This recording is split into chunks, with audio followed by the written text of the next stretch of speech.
Hey guys, it's Mr. Mini Painter here, and today we're going to paint Hogwarts' most favorite caretaker, Hagrid, Rubeus Hagrid, and here is what we're going to work towards.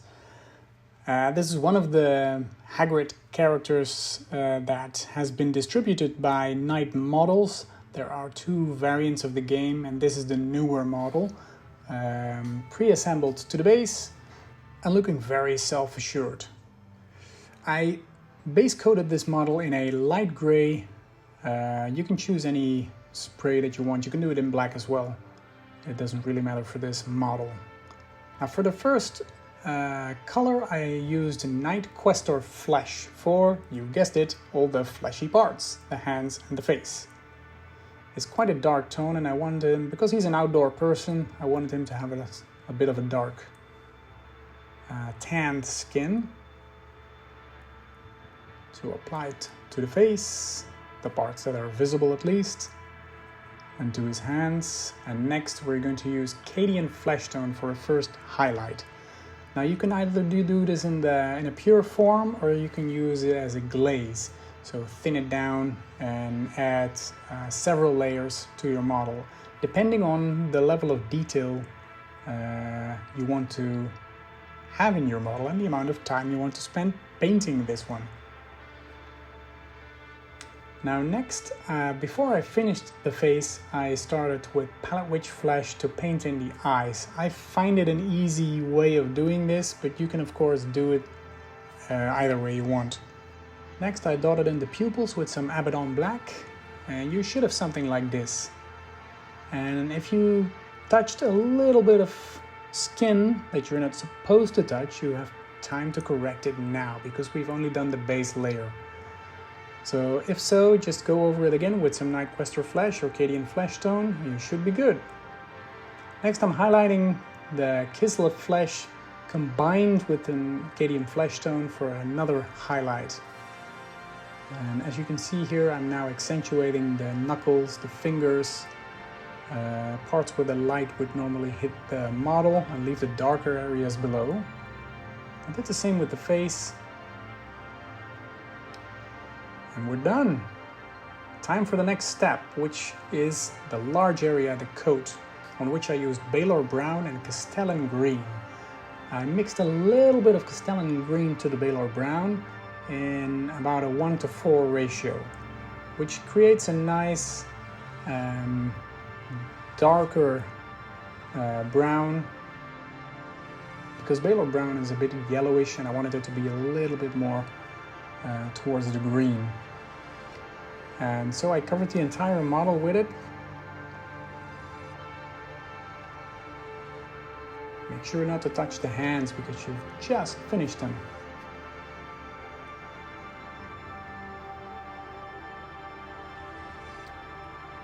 Now to create some shades, I used the same colors, Baylor Brown and Castellan Green, but now in an increased amount of Castellan Green, so about 2 to 1, maybe 1 on 1, to create some shady areas in the recesses of his coat. You can see here, we're going to cover up this later on with some brown tones, so don't worry too much if it looks too green.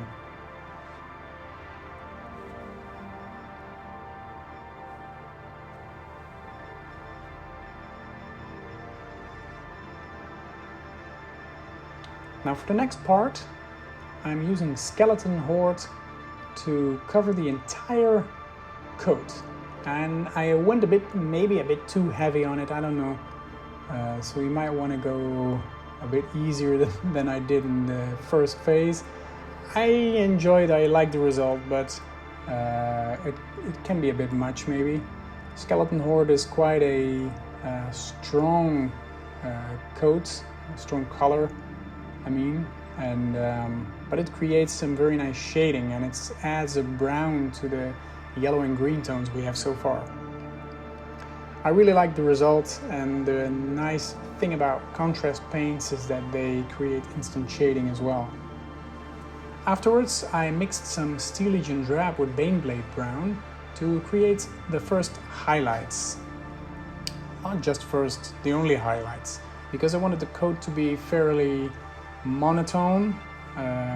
It is the largest part of the model, but I didn't want it to catch the most attention. So if you want, of course, you can go further by highlighting it more by adding more Baneblade Brown to the mix.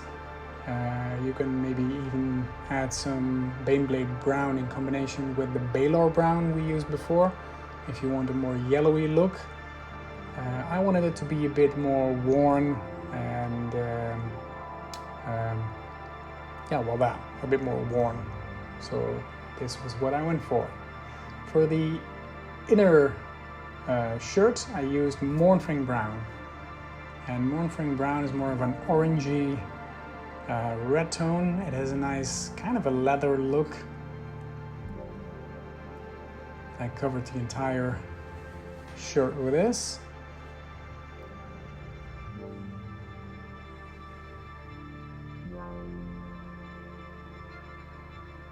Again, take your time, go easy on the parts where you come in contact with the coat, because you do not want the inside of the coat to have this color.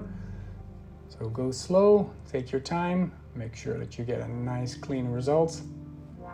Now when you're done with this, let it dry for a second and use Agrax Earth Shade to create some nice shady effects on this.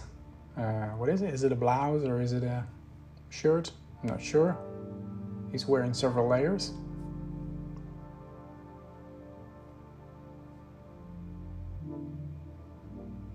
I used Agrax Earth Shade in a pure form, so I didn't thin it down because the base color is quite dark, so it's not a big deal if you go dark on dark.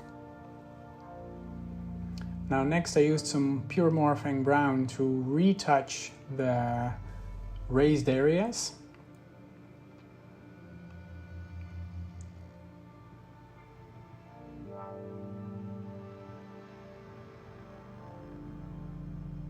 And you get some nice color differentiation that way. Next I used Yeh've for a highlight.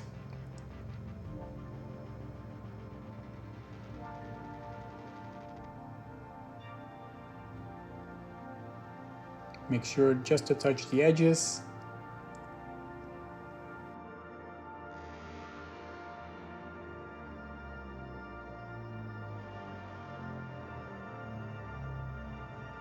So we're going for a final highlight in the next step, which will be Yeh've mixed with some Baneblade Brown. Just touch the very edges where the light would hit, the raised areas, to make those stand out a little bit more. And next we go for the inner shirt. I used Galvorback Red as a base coat.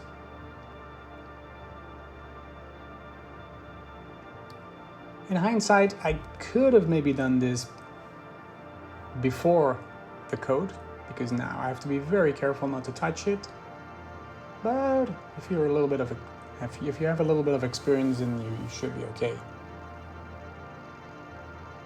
So there's a little rim coming out of under his coat, so make sure to touch that as well. His sleeves. And that's it. Next I used some Palette Witch Flesh in combination with the Galvorback Red for a highlight face. It's just a very small area, but you want to give the model the attention on detail that it deserves, right? I afterwards shaded the entire undershirt with Carbor Crimson.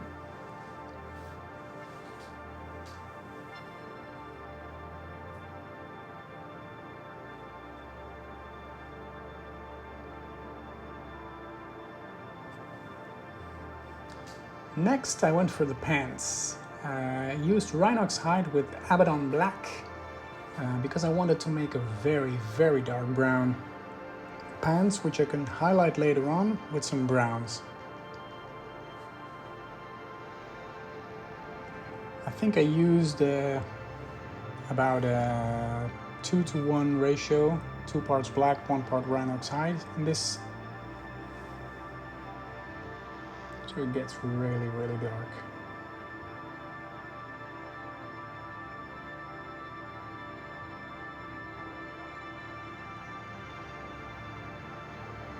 Next, I used the same combination of Rhinox hide and Abaddon black on the hair and the beard. Because he has very dark brownish hair, I wanted the base to be very dark as well. Be very careful around all the previously painted parts.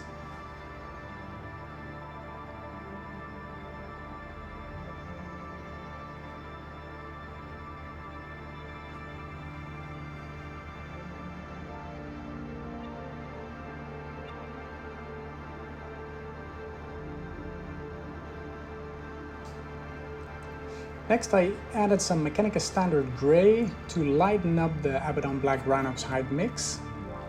As you can see here, I touched the raised areas, the folds of the pants, and create some nice light effects on it.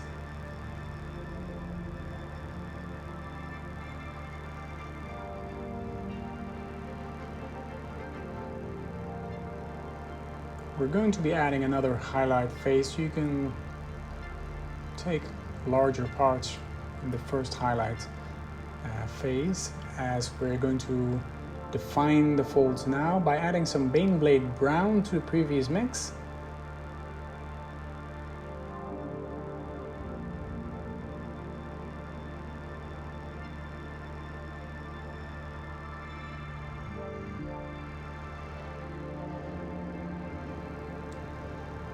For the beard and the hair, I used Baneblade Brown, pure Baneblade Brown, but you can also mix it to the previous mix if you want to go in a few extra steps. If you want to add some extra colors, you can build it up as you're going.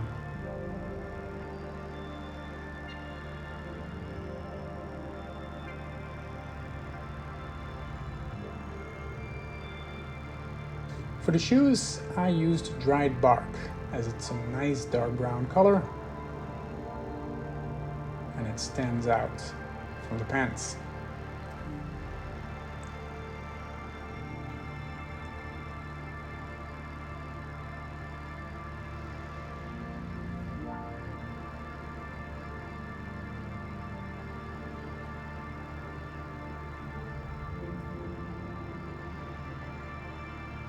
The belt, I used Abaddon Black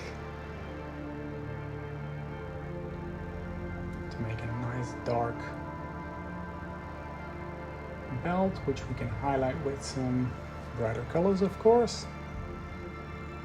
These tiny details, they take the most time, but they're the most rewarding if you succeed in doing it. I highlighted it by adding some Palette Witch Fletch to the Abaddon Black. I could have used gray, but I wanted to be a bit more yellowish, a bit more old looking. Afterwards, I used Retribution armor on the buttons of the shirt. There's just 3 of them. I'm looking for a 4th one here. There isn't. And for the belts, I used Lead Belcher on the buckle.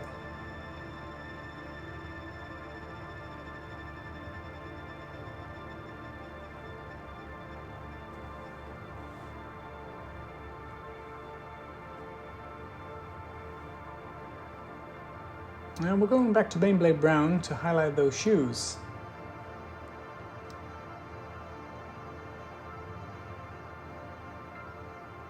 Especially this one, the right shoe, it's a bit higher than the other one, so give it a lot of attention. And the other one is a bit hidden away, but should look nice as well. So, there we go. There's some shoelaces in there, some edges, the nose. Now afterwards I washed the shoes with Agrex Earthshade and I covered the entire base in Steel Legion Drab. For the side of the base, just pick your color.